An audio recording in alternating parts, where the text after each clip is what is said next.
Hello students. इस video में हम बात करेंगे क्लोर एल्कली प्रोसेस के बारे में और कैसे हमें इस प्रोसेस से 3 इंपॉर्टेंट प्रोडक्ट मिल सकते हैं। तो पहले तो हम ये समझते हैं कि क्लोर एल्कली प्रोसेस को हम क्लोर एल्कली प्रोसेस बोलते क्यों हैं और ये इलेक्ट्रोलिसिस ऑफ ब्राइन का क्या मतलब है। देखिए, इलेक्ट्रोलिसिस तो बहुत कॉमन वर्ड है। इलेक्ट्रोलिसिस हम सब जानते हैं। इलेक्ट्रोलिसिस किसी भी सॉल्यूशन से अगर हम इलेक्ट्रिसिटी पास करते हैं और वहां पर हमें कोई केमिकल चेंज मिलता है तो इसे हम इलेक्ट्रोलिसिस बोलते हैं। और ब्राइन का मतलब होता है अगर हम NaCl का सॉल्यूशन बनाए, बट कंसंट्रेटेड NaCl का सॉल्यूशन बनाए, तो हम ब्राइन किसको बोलेंगे? कंसंट्रेटेड NaCl सॉल्यूशन को ही बोलते हैं। ठीक है, कंसंट्रेटेड NaCl सॉल्यूशन को ही हम क्या बोलते हैं? ब्राइन बोलते हैं। तो इलेक्ट्रोलिसिस हमें किसका करना है? ब्राइन का करना है। और जो प्रोसेस होगा इसी प्रोसेस को हम क्लोर एल्कली प्रोसेस बोलेंगे। ये क्लोर एल्कली प्रोसेस ही क्यों बोलते हैं, इसका नाम भी आपको, इसके नाम का रीजन भी मैं आपको थोड़ी देर में बताऊंगा। तो ये आपके सामने एक डायग्राम मैंने बनाया हुआ है। इसमें क्या है, यहाँ पर एक बैटरी है जिससे मैंने एक पॉजिटिव और नेगेटिव इलेक्ट्रोड कनेक्टेड है। ठीक है, पॉजिटिव को जनरली हम इलेक्ट्रोड एनोड बोलते हैं और नेगेटिव को हम कैथोड बोलते हैं। बीच में ये एक सेमी परमिएबल मेम्ब्रेन है और इसमें पूरा ब्राइन भरा हुआ है। ठीक है, यहाँ से इनलेट है और यहाँ से आउटलेट है, यहाँ से वाटर आ रहा है और यहाँ से NaOH बन रहा है। कैसे बन रहा है अभी हम पूरी मैकेनिज्म को समझेंगे। ठीक है, तो इलेक्ट्रोलिसिस आई थिंक आपको समझ में आ गया होगा। A process by which a chemical change occur when electric current is passed through a solution। ठीक है, तो ये तो बात रही इलेक्ट्रोलिसिस की। तो हमें इसकी जरूरत नहीं है, मैं इसको भी रफ कर देता हूं। ओके, तो देखिए हमें यहाँ पर इलेक्ट्रोलिसिस करना है ब्राइन का। ठीक है, तो ब्राइन का मतलब होगा कि यहाँ पर हमें NaCl का कंसंट्रेटेड सॉल्यूशन बना हुआ हमारे पास है और हमें यहाँ पे इलेक्ट्रिसिटी पास करनी है। तो यहाँ पर जो केमिकल चेंज होंगे वो पॉजिटिव प्लेट और या पॉजिटिव इलेक्ट्रोड और नेगेटिव इलेक्ट्रोड पर होंगे। तो क्या होंगे वो चेंजेस, उसकी बात करते हैं। देखिए, अगर हम एनोड की बात करें, एट एनोड लिख लीजिए, एट एनोड। तो एनोड पर क्या होगा? एनोड कैसा होता है? एनोड कैसा होता है? एनोड होता है पॉजिटिव। ठीक है, वैसे ये कहना गलत होता है कि एनोड पॉजिटिव होता है। हम एनोड की डेफिनेशन ऐसे बनाते हैं कि जहां पर जिस भी इलेक्ट्रोड पर ऑक्सीडेशन होता है उसको हम एनोड बोलते हैं। ठीक है, बट यहाँ पर अभी के लिए हम समझ सकते हैं कि एनोड पॉजिटिव होता है। ओके, तो देखिए अगर हम ये चेक करें कि इस सॉल्यूशन में, जो आपको सॉल्यूशन दिख रहा है, इस सॉल्यूशन में टोटल नंबर ऑफ आयंस कितने होंगे, कौन कौन से आयंस होंगे, चेक करते हैं। देखिए, अगर हम टोटल आयंस की बात करें, टोटल आयंस की बात करें सॉल्यूशन में, तो कौन कौन से आयन होंगे? NaCl है तो ये Na+ और Cl- में ब्रेक हो जाएगा, तो सोडियम आयन और क्लोराइड आयन ये तो पक्का होगा।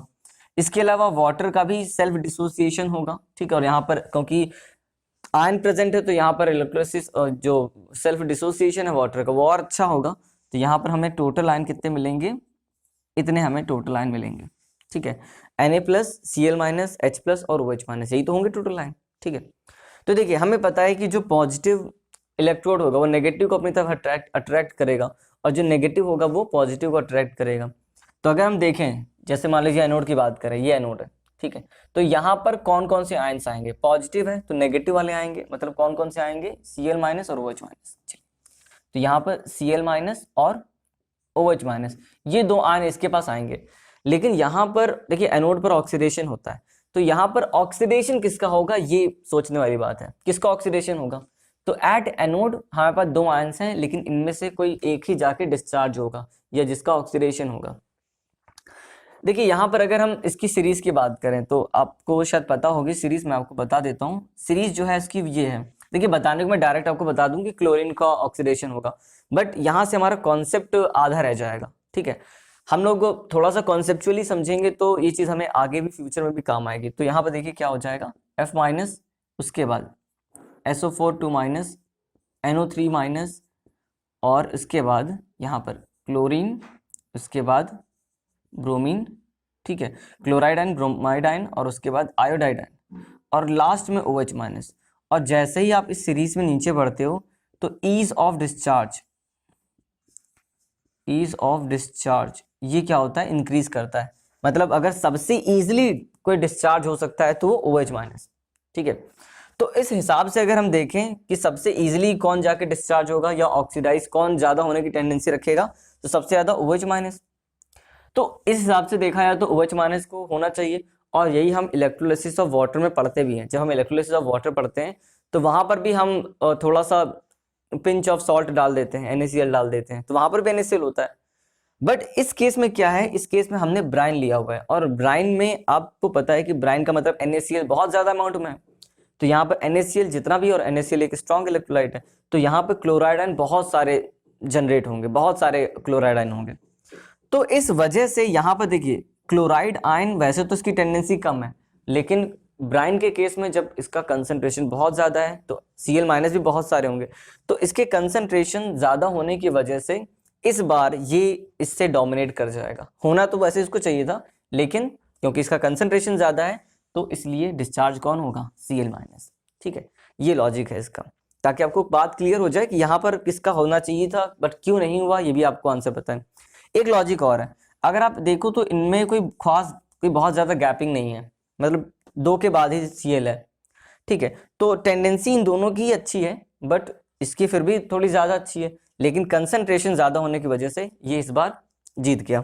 ठीक है, तो इसको मैं हटाता हूँ, ये समझ में आ गया। ओके, तो यहाँ पर Cl- जाके डिस्चार्ज हो जाएगा या ऑक्सीडाइज हो जाएगा, ये बात हमें समझ में आ गई। तो देखिए क्या होगा, ये Cl-, अब एनोड पर क्या होता है, ऑक्सीडेशन। ठीक है, हम एनोड पे कौन क्या होता है, हमेशा ऑक्सीडेशन होता है, और ऑक्सीडेशन का मतलब होता है लॉस ऑफ इलेक्ट्रॉन। ठीक है, तो यहाँ पे देखिए इलेक्ट्रॉन लॉस करेगा ये ऐसे, यहाँ पर ये इलेक्ट्रॉन Cl और साथ में इलेक्ट्रॉन ऐसे लॉस, आप इसे बैलेंस कर सकते हो। ठीक है, तो यहाँ पर हो जाएगा 2Cl2 बनेगा, सॉरी। ठीक है, 2Cl- और यहाँ पे 2 इलेक्ट्रॉन आप ले लो, ये बैलेंस हो गया। तो अल्टीमेटली हमें ये पता चला कि एनोड पर क्या होगा, Cl2 गैस रिलीज होगी। तो देखिए ये एनोड है और यहाँ से हमें क्या मिलेगा, Cl2 गैस रिलीज हो जाएगा, तो एक प्रोडक्ट हमें मिल गया। अब आते हैं हम कैथोड पे, तो एट कैथोड, कैथोड कैसा होगा, कैथोड नेगेटिव होगा। ठीक है, और कैथोड पे होता क्या है, हमेशा रिडक्शन होता है। ठीक है, या ये बोलना ज्यादा अच्छा होगा कि जहां रिडक्शन होगा उसको हम कैथोड बोलेंगे, जहां ऑक्सीडेशन होगा उसको हम एनोड बोलेंगे। ठीक है, ज्यादा अच्छा रहेगा बोलना। तो देखिए यहाँ पर रिडक्शन, और मतलब क्या है इसका, लॉस ऑफ, यहाँ पे लॉस हुआ, सॉरी यहाँ पे गेन होगा ना इलेक्ट्रॉन का, यहाँ पे इलेक्ट्रॉन क्या होगा, गेन होगा, तो गेन ऑफ इलेक्ट्रॉन। तो देखिए यहाँ पर भी वही चीज हो जाएगी, 2 आयन यहाँ पर भी हैं, कौन कौन से, अब ये नेगेटिव प्लेट है, नेगेटिव इलेक्ट्रोड है, तो नेगेटिव पे पॉजिटिव जाएंगे, मतलब एक तो ये जाने का चांस है और एक ये जाने का चांस है। देखिए तो यहाँ पर लिखते हैं हम Na+ और साथ में लिखेंगे H+, लेकिन इन दोनों में से कोई एक ही रिड्यूस होगा इस बार। ठीक है, रिडक्शन होता है ना यहाँ पे, तो इन दोनों में से कोई एक ही रिड्यूस होगा। अब कौन होगा इसके बारे में कैसे पता, ये कैसे पता करेंगे, तो इसके लिए भी एक सीरीज है। ठीक है, तो उस सीरीज को आपको आप लिख सकते हो, मैं यहाँ पे लिख दूं। ठीक है, यहाँ पे लिख दे रहा हूँ, यहाँ लिख दे रहा हूँ। ठीक है, देखिए उस सीरीज को भी हम लोग देख लेते हैं, जिससे बताने को तो मैं यहाँ भी बता सकता हूँ कि यहाँ पर H+ जाके रिड्यूस होगा, बट फिर भी आपको आपके अंडरस्टैंडिंग के लिए मैं बता दे रहा हूँ। देखिए जो सीरीज होती है रिडक्शन पोटेंशियल की, वो ये होती है, लिख बा सर, उसके बाद का ना मग अल मन जन कर फी सड को नी एसन PbH CuHg Ag PtAu। ठीक है, ये सीरीज एक के नीचे एक है। ठीक है, स्पेस ना होने की वजह से ऐसे लिखा है। तो आप देख सकते हो यहाँ पर जो आपका सोडियम आयन है, यहाँ पे सारे आयन्स है, लिथियम आयन प्लस, ठीक है, ये Ba2+, इस तरीके से आयन्स के फॉर्म में मैंने आयन्स नहीं लिखे हैं, समझ जाइएगा।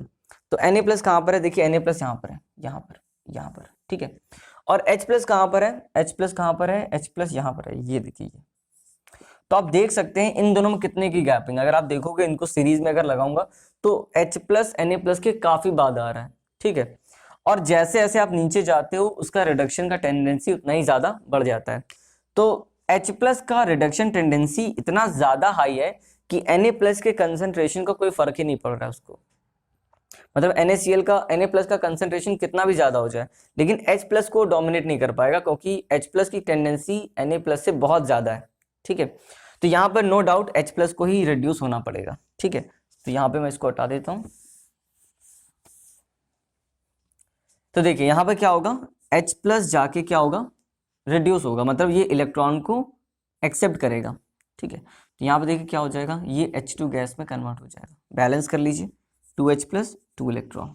ठीक है, तो यहाँ पर कैथोड पर हमें कौन सी गैस मिल रही है? कैथोड पर हमें हाइड्रोजन गैस मिल रही है, ठीक है। तो ओवरऑल इस पूरे सॉल्यूशन से अगर आप देखो तो क्लोराइड आयन और H+ आयन ये लगातार यूज हो रहा है, ठीक है। इसीलिए मेंटेन करने के लिए यहाँ पर NaCl सॉल्यूशन इनलेट और आउटलेट के फॉर्म में दिया गया। अब यहाँ पर देखिए क्या हो रहा है, अगर यहाँ पर टोटल आयन कितने थे, मैं फिर से एक देता हूँ, ठीक है। टोटल आयंस तो यहाँ पर थे, टोटल आयंस थे कौन कौन से? Na+, ठीक है, Cl-, OH- और H+ आयन, ठीक है। तो यहाँ पर Cl- लगातार यूज हो रहा है और H+ यूज हो रहा है। अब Na+ और OH- का क्या?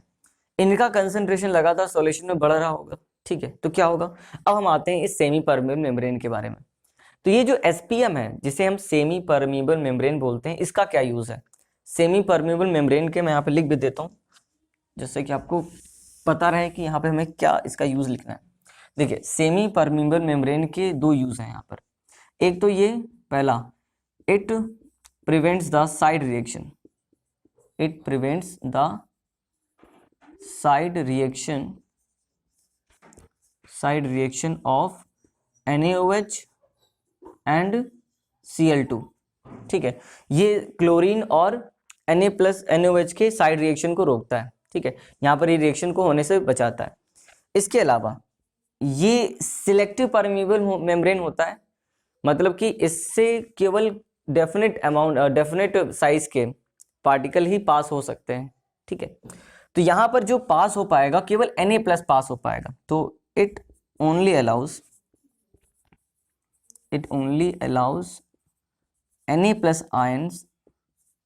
Na+ ions to pass through it,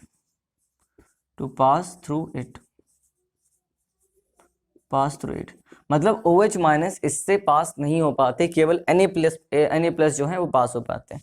तो देखिए, यहाँ पर जितने भी Na+ होंगे वो सारे इधर जा रहे होंगे, क्योंकि नेगेटिव के पास ही जाएंगे Na+, तो यहाँ सारे Na+ निकल रहे होंगे इस तरफ, लेकिन OH- इधर नहीं आ पा रहे होंगे, ठीक है। तो लगातार कैथोड की तरफ लगातार Na+ और OH- का कंसंट्रेशन लगातार बढ़ रहा होगा। Na+ क्योंकि लगातार इधर आ रहा है और OH- इस वाटर की वजह से लगातार जनरेट हो रहा है, ठीक है, बन रहा है यहाँ पर। तो Na+ और OH- का अब यहाँ पे क्या होगा, तो यहाँ पर जो देखिए, यहाँ पर इसके बाद इसकी वजह से लगातार ये काम हो रहा होगा SPM की वजह से, सेमी परमेबल मेम्ब्रेन की वजह से। तो यहाँ पर जो रिएक्शन होगी वो क्या हो जाएगी, यहाँ से जो Na+ होगा वो OH- के साथ कंबाइन होके वो NaOH बना लेगा एक्वस फॉर्म में, और यहाँ से वो एक्वस फॉर्म में बाहर निकल जाएगा और इसी से हमें ये NaOH मिल जाएगा, ठीक है। और इसी वजह से इसका नाम क्लोर एल्किली प्रोसेस है। देखिए, क्लोर का मतलब होता है क्लोरीन, ठीक है, और एल्किली का मतलब होता है NaOH, ठीक है। इसी वजह से इस प्रोसेस में हमें, क्योंकि बहुत इंपॉर्टेंट प्रोडक्ट क्लोरीन और NaOH मिल रहा है, इस वजह से इस प्रोसेस को हम क्लोर एल्किली प्रोसेस बोलते हैं, ठीक है। तो यहाँ से देखिए, एनोड पर हमें क्लोरीन मिला, ठीक है, क्लोरीन गैस मिला, और कैथोड पर हमें हाइड्रोजन गैस मिला।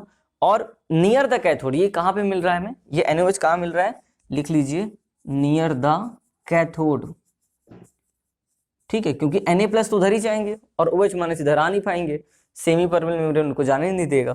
तो यहाँ पर ये नियर द कैथोड NaOH का फॉर्मेशन हो जाएगा।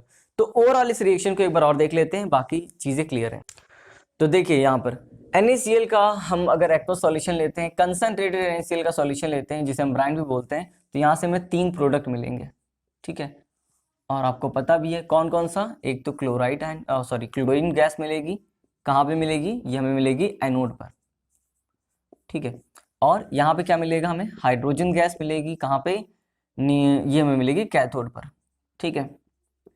और यहाँ पर एक इंपॉर्टेंट प्रोडक्ट NaOH मिलेगा एक्वस फॉर्म में, और ये कहाँ मिलेगा, ये बात आपको याद रखनी है, डायरेक्ट भी क्वेश्चन पूछा सकता है, नियर द कैथोड,